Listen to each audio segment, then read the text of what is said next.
தேவனுடைய பரிசுத்த நாமத்துக்கு மகிமை உண்டாகட்டும்.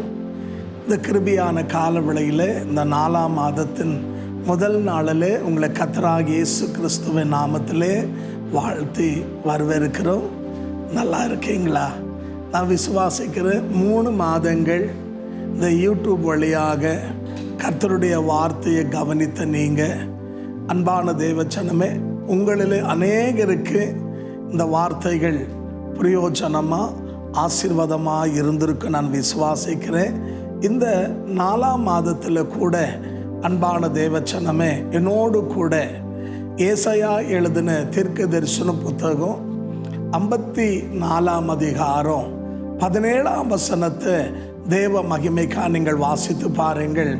இந்த ஆரம்பிக்கும் போது கர்த்தருடைய வார்த்தை சொல்லுகிறது, உனக்கு விரோதமாய் உருவாக்கப்படுகிற எந்த ஆயுதமும் வாய்க்காமே போகும் என்று சொல்லி. அன்பான சகோதரனே, சகோதரிய, இந்த கிருபையான கால வேளையில் கர்த்தர் இந்த 4ஆம் மாதத்தில் நமக்கு வாக்கு பண்ணுறார். என்ன வாக்கு பண்ணுறார்? உனக்கு விரோதமாக உருவாக்கப்படுற எந்த ஆயுதமும் வாய்க்காமே போகும் என்று சொல்லி. அன்பான சகோதரனே, சகோதரியே, உன்னை கெடுக்கலாம், உன்னை அழிக்கலாம் அப்படின்னு சொல்லி உனக்கு விரோதமாக பல ரூபங்களில் பல வழியில் பிசாசானவன் பலர் முகாந்தரமாக என்ன செய்யலாங்க? உனக்கு விரோதமாக தீங்கு செய்ய நினைக்கலாம். ஆனால் கர்த்தருடைய ஊழியக்காரனா இந்த காலையில் அன்பான தேவச்சனமே, தேவன் நமக்கு வாக்கு பண்ணுகிறார். தீர்க்க தரிசனமாய் கர்த்தர் நம்மோடு பேசுகிறார். காரணம் என்ன அப்படின்னு சொன்னீங்கன்னா, தேவன் வாக்கு கொடுத்தாரன்னா அவர் வாக்கு தவறாத தேவன். ஏன்னா நீங்கள் என்ன ஆகுமோ 23:19 வாசித்து பாருங்க. நம்முடைய தேவன் யாருன்னா பொய் சொல்லாதவர், மனம் மாறாதவர், சொன்னபடியே செய்கிற தேவன். அது மாத்திரமல்ல, நீங்கள் மத்தேயு 5:18 வாசித்து பாருங்க. அவர் சொல்கிறார், வானம் மாறும், பூமி மாறும், கர்த்தருடைய வார்த்தையில் ஒரு உறுப்பு கூட மாறாது அப்படின்னா, கர்த்தர் உனக்கு விரோதமாக உருவாக்கப்படுகிற ஆயுதங்கள் வாய்க்காதுன்னா வாய்க்காது. அன்பான தேவச்சனமே, அதுக்கு நல்ல ஒரு உதாரணம் என்னோடு கூட பரிசுத்த வேதாமத்தில் யாத்ரியாமத்தின் புத்தகம் 9ஆம் அதிகாரம் 10ஆம் வசனத்திலிருந்து அன்பான தேவச்சனமே 11ஆம் வசனம் வரைக்குமா நீங்கள் வாசித்து பாருங்கள்.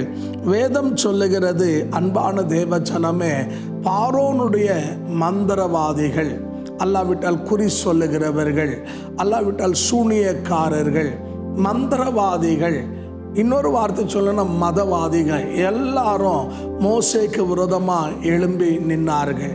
ஆனால் வேதம் சொல்லுகிறது, அன்பான தேவ ஜனமே, கர்த்தர் மோசே பட்சத்திலே இருந்தபடினாலே மோசேக்கு விரோதமாக ஒரு மந்திரவாதியும் என்ன பண்ண முடியலன்னா எதிர்த்து நிற்க முடியலன்னு வேதம் சொல்லுகிறது.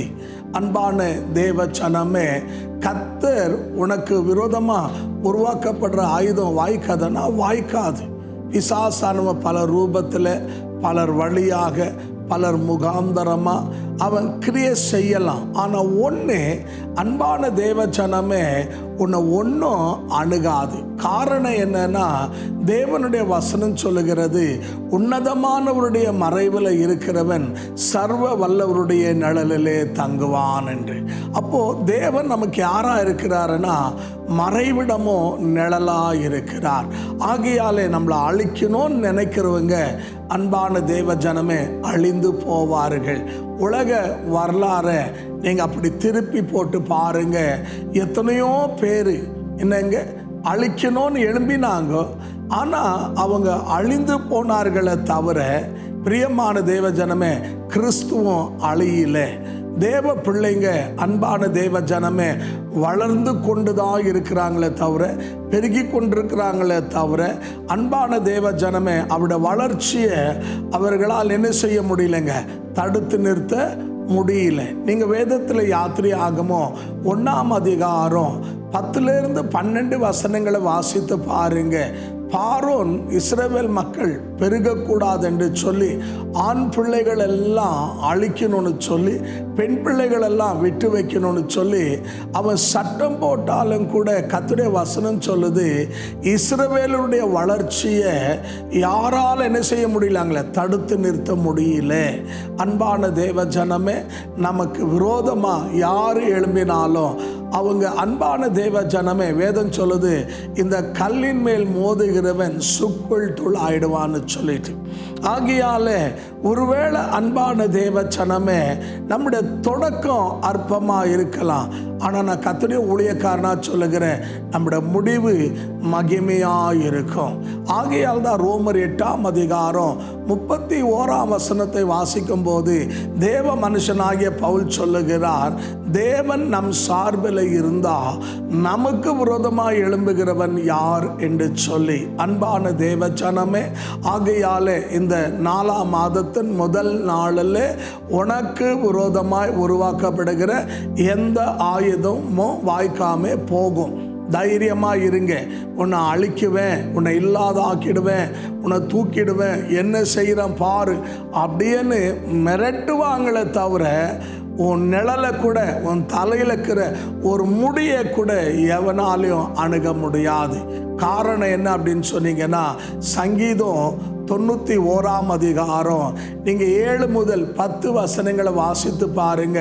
வலதுபுறத்தில் 1000 இடதுபுறத்தில் 10,000 விழுந்தாலும் துர்மார்க்கனுக்கு நேரிடுகிறத நீ காண்பாய், ஆனால் ஒன்றும் உன்னை அணுகாது என்று கர்த்தருடைய வார்த்தை சொல்லுகிறது. அணுகாது என்றா அணுகாது தான். நீங்கள் விசுவாசிங்க.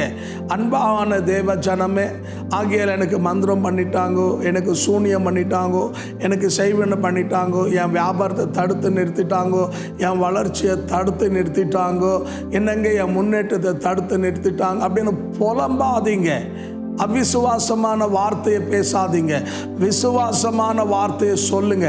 எனக்கு விரோதமாக உருவாக்கப்படுற எந்த ஆயுதமும் வாய்க்காதன்னு நீ அறிக்கையிடு. ஏன்னா அன்பான தேவ ஜனமே, கர்த்தருடைய வசனம் சொல்லுது நீதிமொழிகள் 18:21 நாவின் அதிகாரம் ஜீவனும் மரணம், பிரியப்படுகிறவன் அதன் பலனை புசிப்பான் என்று வேதம் சொல்லுது. ஆகையால இந்த 4ஆம் மாதத்தில் நீ தைரியமாக சொல்லு. என்னன்னு சொல்லு, எனக்கு விரோதமாய் உருவாக்கப்படுகிற எந்த ஆயுதமும் வாய்க்காது. அன்பான தேவ ஜனமே, வருவாங்க. நீங்கள் உபாகமம் 28ஆம் அதிகாரம் 6-8 வசனம் வாசித்து பாருங்க. வேதம் சொல்லுது, வருவார்கள், ஆனால் ஒரு வழியாக வர்றவங்க 7 வழியாய் ஓடி போவார்கள். அன்பான தேவ ஜனமே, ஆகையாலே இந்த கால வேளையில் தேவ பிள்ளைங்க கர்த்தருடைய வார்த்தையை விசுவாசிங்க. காரணம் என்னன்னா, ஆண்டவருடைய வார்த்தை சொல்லுது, நீங்கள் யோசுவாவின் புத்தகம் 10ஆம் அதிகாரம் 21ஆம் வசனத்திலிருந்து 23ஆம் வசனம் வரைக்கும் வாசித்து பாருங்க.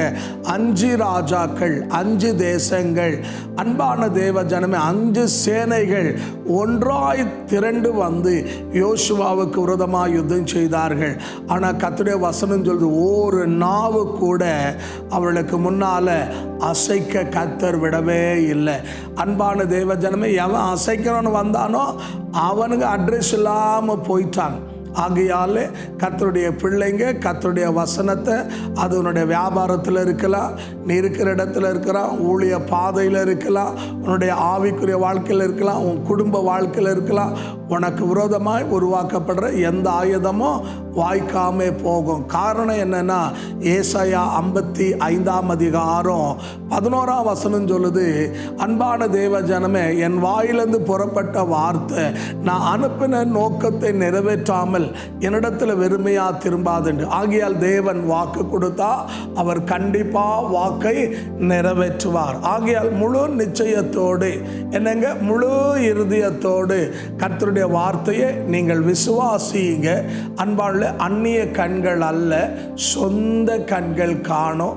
பிரியமான தேவ ஜனமே, கண்டிப்பா உனக்கு விரோதமா உருவாக்கப்படுற ஆயுதம் வாய்க்காது. நாம் ஊழியம் செய்கிற இடத்துல அன்பான தேவ ஜனமே, ஊழியம் வளரக்கூடாது என்று சொல்லி ஆலயத்தில் அன்பான தேவ ஜனமே ஆத்துமாக்கள் வரக்கூடாது என்று சொல்லி எங்களுக்கு பிரியமான தேவ ஜனமே என்ன பண்ணுவாங்கன்னா, மந்திரம் பண்ணுவாங்க. யார் பண்ணுறாங்க அப்படின்னா எங்கள் எதிர்க்க இருக்கிறவங்களே மந்திரம் பண்ணி பண்ணி பார்ப்பாங்க. அன்பான தேவ ஜனமே, அவன் பண்ணுவான், ஆனால் எனக்கு ஒன்றும் ஆகாது. அவன் மறுநாள் வந்து பார்ப்பான், நான் குத்துக்கல் போல் வந்து நிற்பேன். அவனே பிரியமான தேவ ஜனமே, லாஸ்ட்டில் எங்களை ஒன்றும் இல்லாத ஆக்கணும்னு நினச்சான். கடைசியில் அவனே எல்லையை விட்டு காலி பண்ணிட்டு போயிட்டான். எதுக்கு நான் சொல்கிறேன்னா, நம்மோடு இருக்கிறவர் பெரியவர், நமக்குள்ளே இருக்கிறவர் பெரியவர். நம்ம செத்த ஆண்டவர் ஆராதிக்கல, உயிரோடு இருக்கிற ஆண்டவரை ஆராதிக்கிறோம். ஆகையால் கர்த்தருடைய வார்த்தையை விசுவாசிங்க. இந்த 4ஆம் மாதம் கண்டிப்பாக தேவன் உங்களோடு இருந்து பெரிய காரியங்களை செய்வார். எத்தனை பேர் விசுவாசிக்கிறீங்க? இருக்கிற இடத்துல தலைகளை தாழ்த்தி கண்களை மூடி கர்த்தரை நோக்கி நாம் ஜெபிப்போமா? கிருபையாய் நேசிக்கிற நல்ல ஆண்டவரே, இந்த 4ஆம் மாதத்தின் முதல் நாளில் தகப்பனே எங்களோடு பேசின கிருபை நிறைந்த வார்த்தைகளுக்காக நன்றி. வாக்கு கொடுத்த தேவன், வாக்கு மாறாதவர் ஆகியால் சமீபத்திலும் தூரத்திலும் இந்த வார்த்தை கவனிக்கிற என் அன்பு தேவ ஜனங்களுக்காக ஜெபிக்கிறேன்.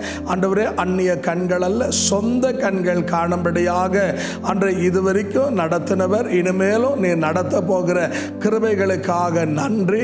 ஆண்டவரே, மோசேக்கு விரோதமாக எழும்பின மந்திரவாதத்தினுடைய எல்லா வல்லமைகளும் ஆண்டவரே செயலிழந்து போனது போல, மோசேக்கு முன்பாக நிற்கக்கூடாம போனது போல ஆண்டவரே, இப்பொழுதுமா இந்த வார்த்தை கவனிக்கிற ஒவ்வொரு தேவ பிள்ளைகளுக்கும் விரோதமாக எழும்புகிற பல ரூபங்களில், பல வழியில், பலர் முகாந்திரமாக எழும்புகிற சத்துருக்கள் 7 வழியா ஓடும்படியா, இடம் தெரியாமல் போகும்படியா கர்த்தர் நீர் உதவி செய்யும். நம்முடைய பிள்ளைகளை ஆசீர்வதியும், ரத்தத்துக்குள்ளே மூடி மறையும். இந்த 4ஆம் மாதத்தில் காண்டாமிருகத்துக்குரிய பலனை தாரும், கயிற்று செய்கிற வேலைகளை ஆசீர்வதியும், சுகபலனை தாரும். ஒரு நன்மை குறைபடாதபடிக்கு அற்புதங்கள் அதிசயங்களை செய்து ஆசீர்வதியும். அன்றைய தொடர்ந்து ஜபத்தை கேட்டதுக்காக நன்றி, அப்படியே செய்ததுக்காக நன்றி. இயேசுவின் உயிர்த்தெழுந்த நாமத்தில் ஜெபிக்கிறோம் ஜீவனுள்ள பிதாவே, ஆமென், ஆமென். கர்த்தர் உங்களை ஆசீர்வதிப்பாராக. இந்த கிருபையான காலவேளையிலே அன்பான தேவ ஜனமே, நான் விசுவாசிக்கிறேன் கர்த்தர் நம்மோடு பேசியிருக்கிறார் என்று. ஆகையால் கர்த்தருடைய வார்த்தையை விசுவாசிங்க. அது மட்டுமல்ல, அன்பான தேவ ஜனமே, கர்த்தருடைய நாம மகிமைக்கா இன்னும் நீங்கள் ஆவிக்குரிய வாழ்க்கையில் வளரணும் அப்படின்னு நீங்கள் விரும்பினா, அன்பான தேவ ஜனமே என்ன பண்ணுங்க, இந்த எங்களுடைய யூடியூப் சேனலில் எங்களுடைய தொலைபேசியுடைய எண் கடந்து வருகிறது. ஆகிய நீங்கள் அதன் வழியாக எங்களை தொடர்பு கொள்ளலாம். அதோடு கூட உங்களுக்கு ஜெப குறிப்பு இருந்தால் எங்களை அணுகலாம். நாங்கள் உங்களுக்காக தொடர்ந்து ஜெபிக்கிறோம். தேவன் உங்களை ஆசீர்வதிப்பார். ஆமென், ஆமென்.